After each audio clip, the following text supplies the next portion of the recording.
बच्चों बच्चों ये आपका हिंदी का पीरियड है, क्लास 9। बच्चों मैंने जो आपके लिए पाठ लिया है रहीम दास जी द्वारा, आपका जो हिंदी बुक जो काव्य खंड है उसमें का जो मैंने रहीम दास जी द्वारा लिया है दोहा, पाठ दोहा। और इसकी मैं आपको 3 दोहे का अर्थ हम आपको समझा चुके थे पहले वाली क्लास में। और ये आपका जो बुक है उसका जो काव्य का पोर्शन है ना, काव्य खंड में से ये हमने आपके लिए पाठ लिया है। तो आज हम आपको यहाँ से जो चौथा दोहा हम आपको समझाएंगे, इसका भावार्थ आपको समझाएंगे। बच्चों इसमें जो दिया गया, रहीमन आंसुओं नैन ढरी, रहीमन आंसुआ नैन ढरी, जिए दुख प्रगट करे, जाहि निकारोगे ते कस ना भेद काही दे, जाहि निकारी गे ते कस ना भेद कही। प्रस्तुत दोहे में बच्चों रहीम दास जी कहते हैं, सबसे पहले ध्यान दीजिएगा बच्चों कि जब आप इसको लिखेंगे है ना, तो आपको पहला शब्द और आखिरी शब्द जब लिखना है उसके बाद डैश डैश करिएगा, फिर आप उसको संदर्भ ज़रूर लिखिएगा हर दोहे के बाद। प्रस्तुत पद हमारी पाठ्य पुस्तक हिंदी काव्य में संकलित है ना, रहीम द्वारा जो लिखा गया है दोहा शीर्षक पाठ से अवतरित है या लिया गया है, आप लिखेंगे। फिर उसके बाद प्रसंग लिखिएगा है ना, और ये लिखिएगा कि इसमें रहीम दास जी कहना चाहते हैं कि घर से निकाला जो व्यक्ति जाता है घर का भेद खोल देता, जो कि इस दोहे में दिया हुआ है ना। रहीमन असुआ नैन डरी, जिए दुख प्रगट करे, है ना। रहीम जी कहते हैं, जब आप उसके बाद व्याख्या लिखेंगे कि रहीम दास जी कहते हैं कि आंसू आंखों से निकलते ही मन के सारे दुख क्या होते बच्चों, प्रकट हो जाते ना, प्रकट कर देते हैं। आप रोगे, आपके आंसुओं से पता चल जाता है कि आपको बहुत दुख है।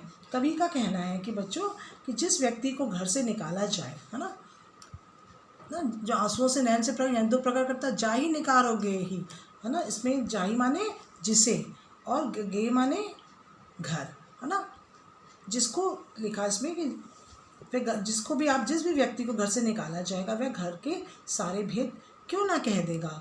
तात्पर्य ये है कि बच्चों कि जिस प्रकार कोई व्यक्ति घर से निकाले जाने पर घर के सारे भेद को क्या करता है, दूसरों के सामने खोल देता है, जिस प्रकार आँख रूपी घर से निकाले जाने पर आंसू भी मन के सारे भेद को क्या कर देता है बच्चों, प्रकट कर देता है ना।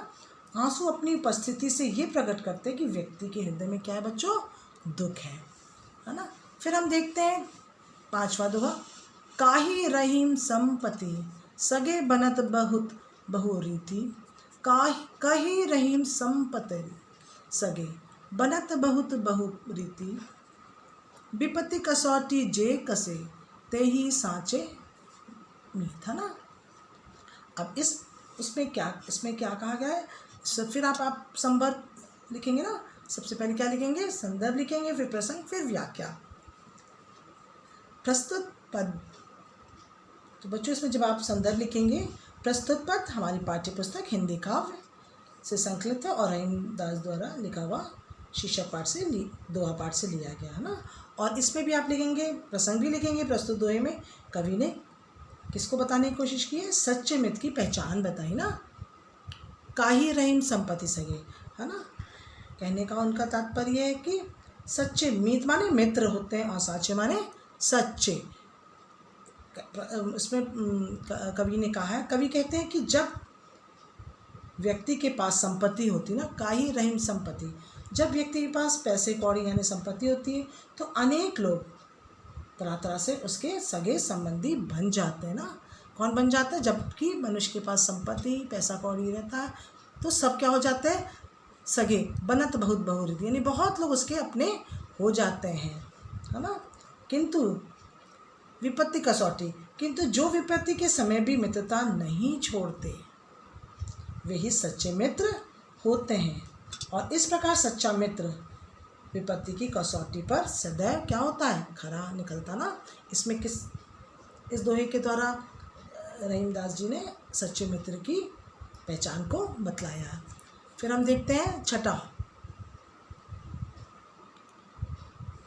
अब हम छठा देखेंगे दोहा, जाल परे जल जात बही, जाल परे जल जात बही, तजी मीनन को मोह, तजी मीनन को मोह, रहीमन मछली नीर को तऊ ना छाड़त छोड़, रहीमन मछली नीर को तऊ ना छाड़त छोड़।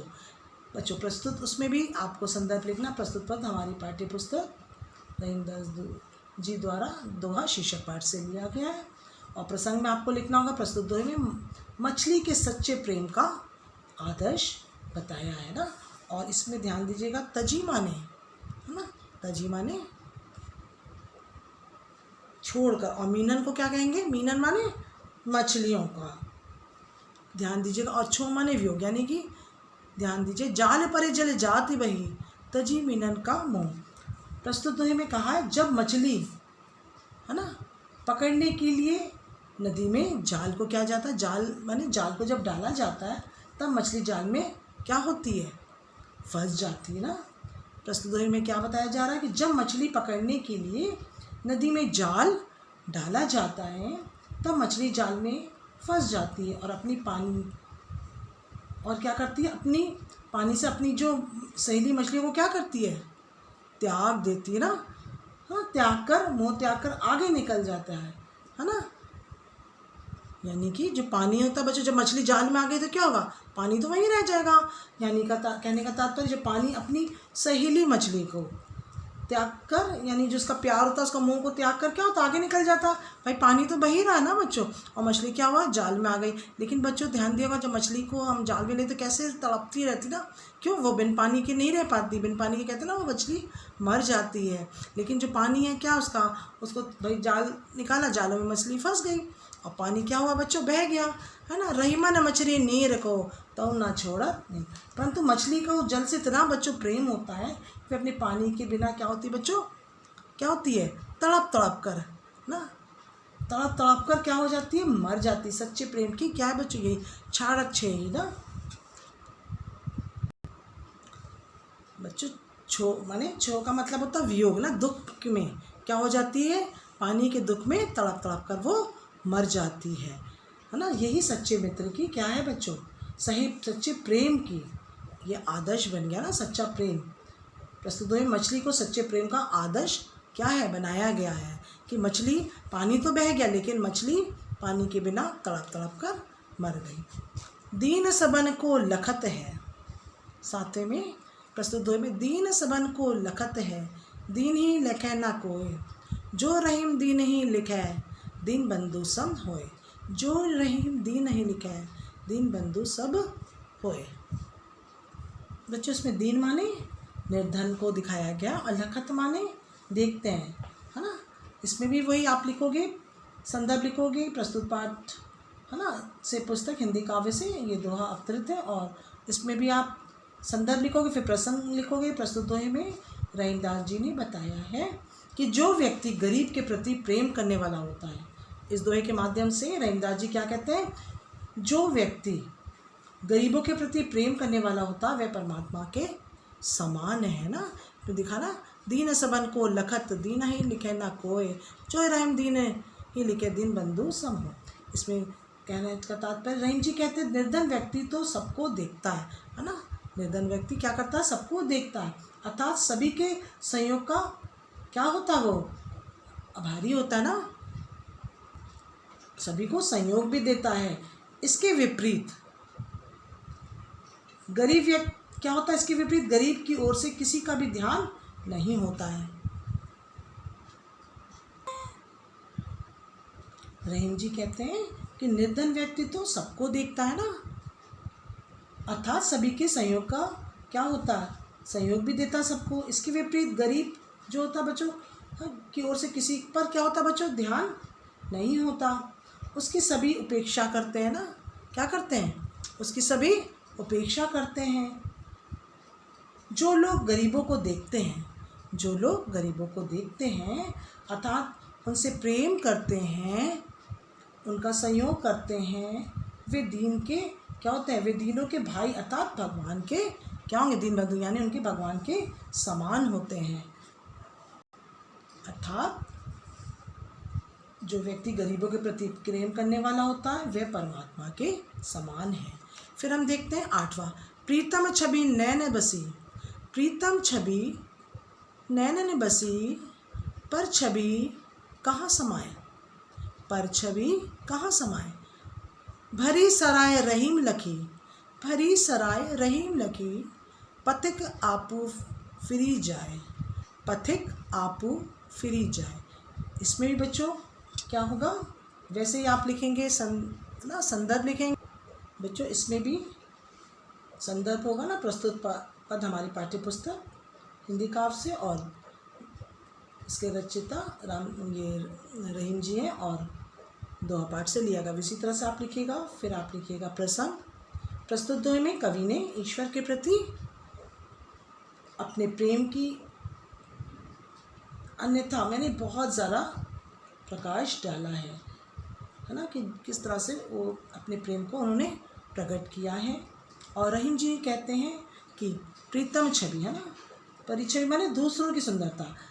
कहने का तात्पर्य इसमें रहीम जी कहते हैं कि मेरे नेत्रों में यानी कि आँखों में परमात्मा रूपी प्रियतम का सौंदर्य समाया हुआ है ना। फिर दूसरों के सौंदर्य के लिए मेरे नेत्रों में कोई स्थान नहीं है। कहने का जब प्रभु ईश्वर का जब उनका मन में उनकी आँखों में परमात्मा रूपी सौंदर्य समाया तो उनको दूसरों की सुंदरता की ज़रूरत यानी कोई दूसरा ईश्वर यानी कोई दूसरा चीज़ उनको नहीं चाहिए। जिस प्रकार बच्चों आपने देखा होगा कि यदि कोई सराय में भरी सराय रहीम लगी, यदि कोई सराय में यात्रियों से भरी रहे तो पथिक उसमें स्थान ना पाकर क्या होगा बच्चों, स्वयं लौट जाएगा ना।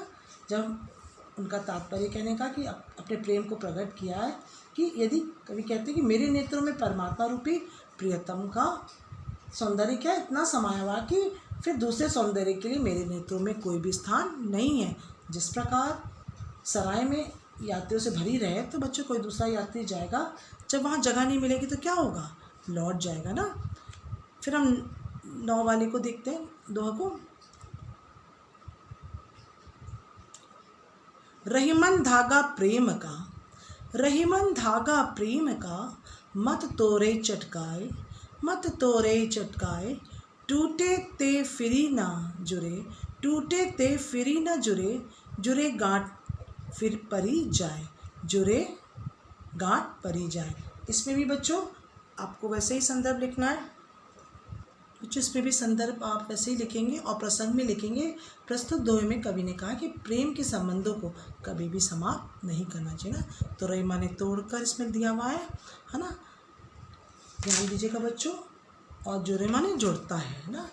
और इसमें कवि ने क्या कहा, प्रेम के संबंधों को कभी भी क्या समाप्त नहीं करना चाहिए। रहीमन धागा प्रेम का है ना। रहीम जी कहते हैं प्रेम रूपी धागे को चटकाकर मत तोड़ो, यानी कि प्रेम रूपी जो धागा होता है उसको कभी भी चटकाकर यानी मत तोड़ो। जिस प्रकार धागा एक बार टूट जाता है ना, टूटे ते फिर ना जुड़े। जिस प्रकार उनका कहना रहीमन धागा प्रेम का मत तोड़े चटकाए। रहीम जी कहते हैं प्रेम रूपी धागे को चटकाकर मत तोड़ो, क्योंकि जिस प्रकार धागा एक बार टूट जाने पर फिर नहीं जुड़ता ना, वो जुड़ता है कभी नहीं जुड़ता है। और यदि वह जुड़ भी जाता है तो उसमें क्या हो जाती बच्चों, गांठ आ जाती ना। टूटे तो फिर ही ना जुड़े, वैसे तो जुड़ता नहीं, और जुड़ दे तो गांठ पड़ी। यानी कि उनका कहने का तात्पर्य अगर जुड़ भी जाता है तो उसमें क्या होता है बच्चों, गांठ पड़ जाती है। उसी प्रकार रहीमदास जी कहते हैं कि प्रेम का जो संबंध होता ना, आपसी प्रेम ना, एक बार यदि टूट जाए तो फिर उसका जुड़ना कठिन होता है ना। उसका जोड़ने की कोशिश करने पर भी उसमें क्या होती बच्चों, दरार पड़ जाती ना। पहले जैसी बात नहीं रहती, क्योंकि संबंध सामान्य क्या होता है होने पर भी व्यक्ति को पुरानी क्या होता है बच्चों, मानो संबंध हमारे समान भी हो जाते हैं लेकिन हमारे संबंध फिर बन जाते हैं, लेकिन एक दरार सी पड़ती ना। क्योंकि संबंध समान होने पर व्यक्ति को पुरानी याद आती है कि एक समय था जब इस मित्र ने मेरे साथ क्या किया था बच्चों, बुरा व्यवहार किया था। इसलिए प्रेम संबंध को कभी भी तोड़ना नहीं चाहिए, क्योंकि वह एक धागे के समान है। कभी भी ध्यान दो, धागा होता एक बार तोड़ो है ना, खींचो तो क्या होता, टूट गया। अगर उसको तोड़ दिया तो फिर क्या होगा, उसको जोड़ो तो क्या ऐसे जुड़ेगा नहीं, जब तक उसको हम गांठ नहीं बांधेंगे ना। उसी प्रकार और गांठ बन जाती, उसी प्रकार हमारा आपसी प्रेम संबंध होता बच्चों ना।